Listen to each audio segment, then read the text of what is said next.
Hi, good morning guys, thanks for joining me. I hope everyone's well, hope everyone's having a nice week. What I thought we'd do in today's video is talk a bit about birch sap. We're coming into the season now where that sap's starting to rise. And at the moment I've just come out of the deeper woodland just over there. We're just in a little bit of a birch grove. And what I thought we'd do is just show a couple of different ways of collecting the sap and talk about the uses. So at the moment we're just coming into the back end of March, and a lot of people say that this is probably one of the best times, the back end of March leading into April. It could just be a little bit too early. The buds themselves are just starting to open out, obviously just showing that there is quite a bit of sap rising. And whilst I was down in the woods yesterday, I just snapped off a couple of twigs and there was a little bit of sap coming out. So we're just going to give it a quick go. Like I say, we may just be a little bit too early, probably, just coming into April time, maybe a little bit better. But if I just show you how it's done now and the kind of methods which I like to use, if it is that you're interested in it, it just gives you an extra week or two to get out and have a go yourself. So when it does come to trying to get the sap out of the tree, there's a couple of ways which we can do it. There's a traditional way of drilling, which I'll show you in a second. I brought the tools out with me just to run through. And then the second way is like I did yesterday. You can actually just cut a branch or snap a twig and you can get quite a bit of sap that way. And also, in my opinion, it's just a little bit safer and a little bit gentler to the tree. So if it is that you want to go with the method of drilling into the trunk and collecting the sap that way, then obviously you're going to have to bring a selection of tools out with you. So in my opinion, probably one of the best tools which you can buy is something like a bit and brace. You can pick these up quite cheaply second hand. And then when it comes to the bits or the augers, you can go from anywhere from down about 9mm up to around about 3/4 of an inch.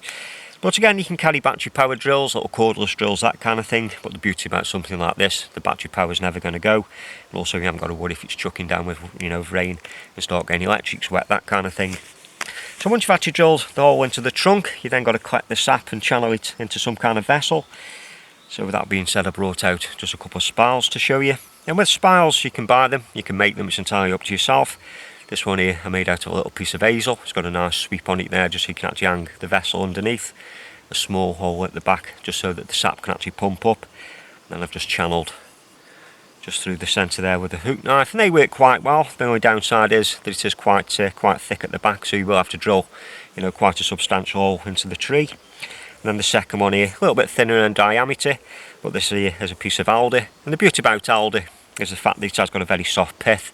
It's quite easy to carve and you can push that centre out, giving you some kind of pipe or tube-like spile. And the word ald, in fact, is actually an old Anglo-Saxon word. And what they used to do years and years ago was actually push out the centres like this, and they'd use it for blowing fires and getting embers into flame. That Anglo-Saxon word ald, does mean fire. So we've also got just something which we can collect it in. You could use something like a billy can or just a bottle like this. So once you've actually collected your sap then, that's not the end of the job. Once you've actually pulled that plug out, you've got to start looking after the tree. So you're going to have to use something like a hazel plug. So you're going to need a saw to actually cut that off and some way of actually knocking it into the tree. So, just showing you, it's not the kindest way to the tree, but the tree does recover as long as it's plugged up well. It does show here that you have got to carry a selection of tools, which is going to cost a little bit of money, and also the weight of carrying them into the woods themselves. But when it comes to doing it the way which we're going to do it today, which is just by cutting a branch and just collecting the sap that way, the selection of tools is very, very minimal, and also it keeps the cost down, and like I say, just a little bit better for the tree. So what we're going to bring out for that is a small pair of secateurs. You could just bring a small saw, perhaps if the twig or branch are just a little bit bigger, and then you can just collect it just via some way like a plastic pipe. Just plug that just over the end of the branch and just let the sap run down. Or again, we could just use something like the billy can or something like the bottle here just as the vessel. So like I say, in this way it's very, very quick, very, very simple. What we've got to start doing now is looking for a healthy birch and something with healthy twigs. And this is the reason why we've just come onto the outside of the woodland. If it was that we were deeper down into the woodland there, you tend to find that the birch trees start losing a lot of the branches and a lot of the twigs close down to the bottom, obviously so that when they're sprouting up all the leaves are getting the sunlight. So that's one of the reasons for coming out, and it's also just a bit easier to find the birch than actually stumbling away through the woodlands. So like I say, we're just going to have a quick scout around, see if we can find something nice and healthy, and then we're just going to clip one of them branches off and start collecting a bit of the sap.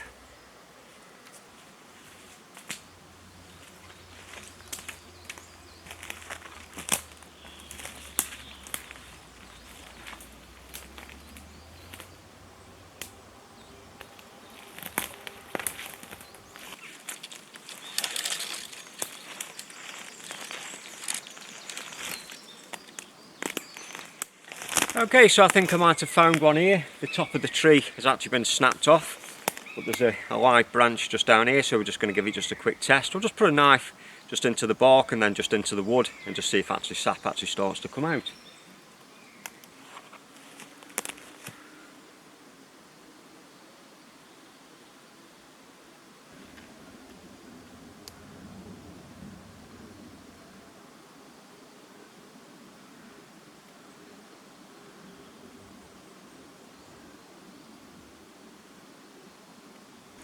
Okay, so this has got some sap just starting to seep out, and what I tend to do, leave it around about 10 or 15 seconds, and if nothing starts to be produced out of the hole, you can just move on and just look for another tree.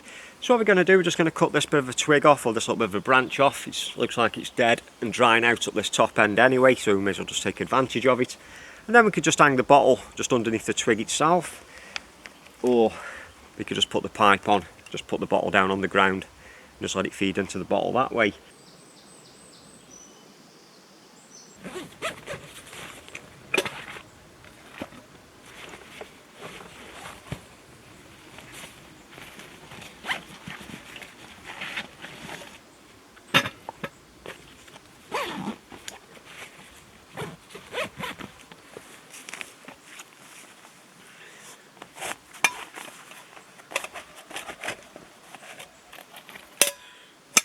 Okay, so whilst we leave that bottle to fill up, that can take a few hours in all fairness. A real big birch tree, they can give you up to around about 15 litres every 24 hours.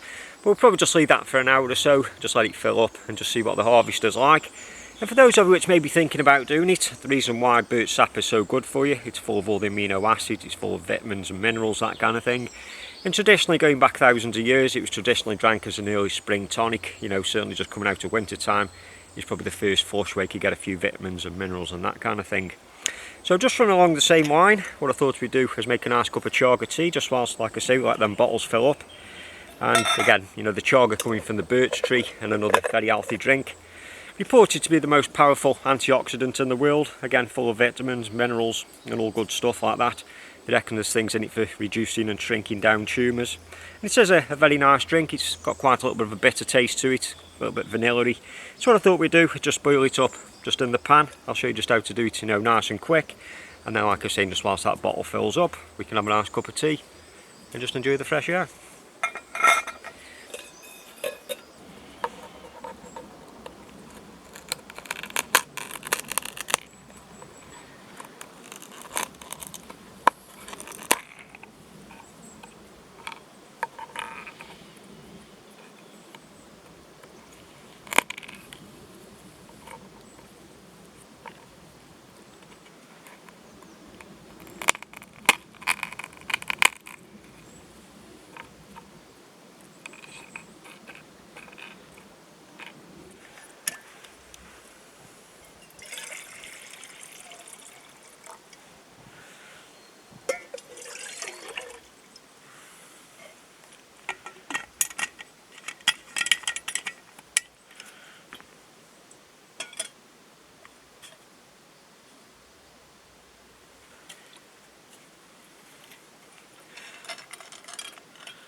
Okay, so that's the chaga now in the water, and as you notice there, I cut them into quite big chunks.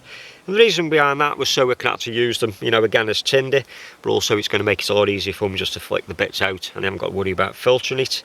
And these kind of things you could probably use around about 2 or 3 times, and once all that good nutrients have been used up, like I said, you can dry them out, put them in your tinder kit and recycle it.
Okay, so that's the Chaga tea. That's the colour which I tend to like it. Like I said, if I was in the house I might just grind it down just a little bit finer, and you can also just leave it just to simmer for just a little bit longer.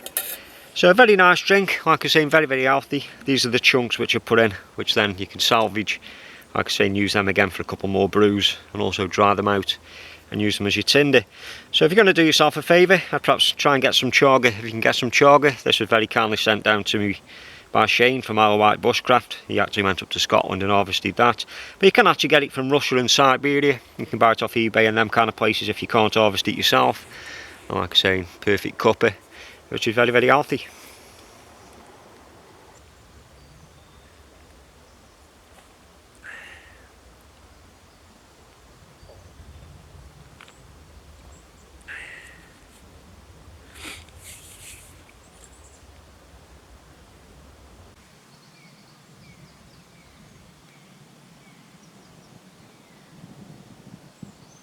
Okay, we'll just finish this quick brew off and then we'll go take a look to see how we're doing with that bottle. I did recently move it down just onto another tree. That branch there seems to start drying out a little bit. Like I was saying, I wasn't so sure, if it was dying or whatever. And I suppose that's the beauty about this method. If it is that, you start losing one branch, it may start drying out. There's nothing stopping you from trying another one. And again, you could use multiple bottles on multiple trees. That way then it's going to maximise the amount of sap that you can get for the time that you're out here. Today I'm probably out for around about 5 or 6 hours, something like that.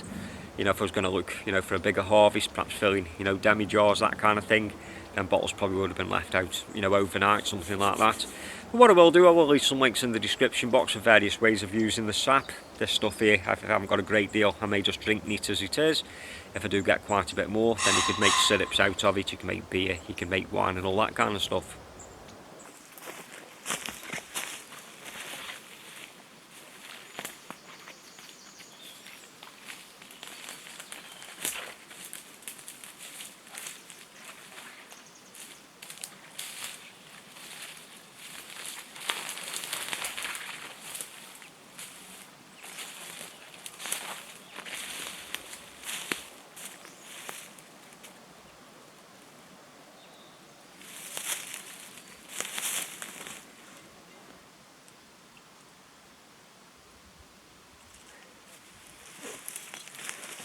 Okay, now the moment of truth. We haven't actually done too bad.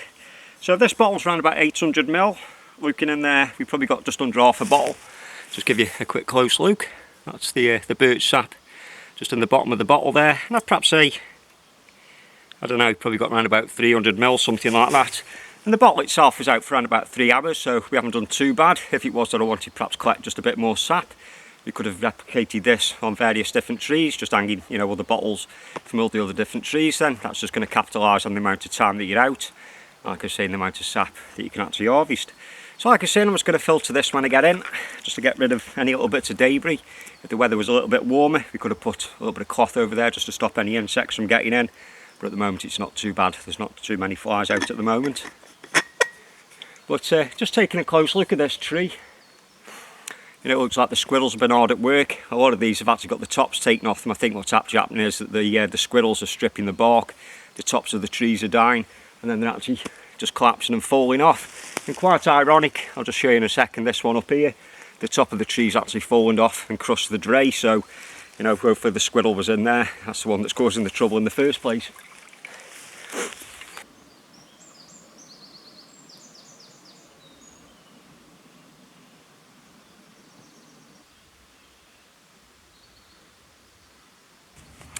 Okay, so when it now comes to finishing things off, unlike drilling holes into the trunk where you're going to have to find yourself a plug, make sure that you knock it in tight and just tidy things up. When it comes to branches and twigs, that kind of thing, they do readily get broken off naturally, like I was saying, just the wind rubbing trees together, animals, people walking past, snapping them off, that kind of thing. So in general, this branch itself, or this little bit of a twig, will heal, will carry on running sap for a little while.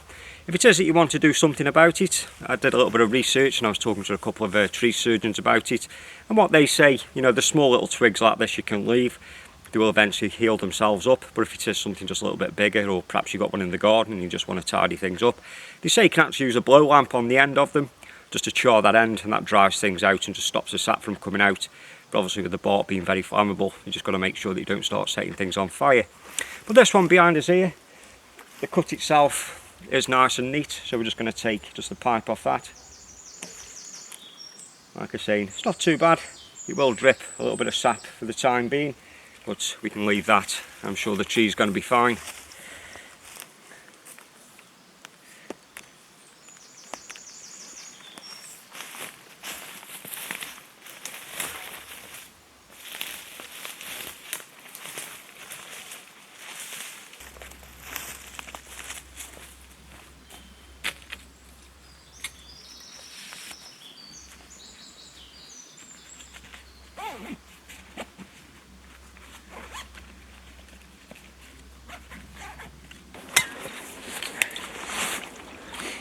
Well guys, that's everything packed up. I've got the harvest in the bottle here. I'll sort that out when I get back in the house.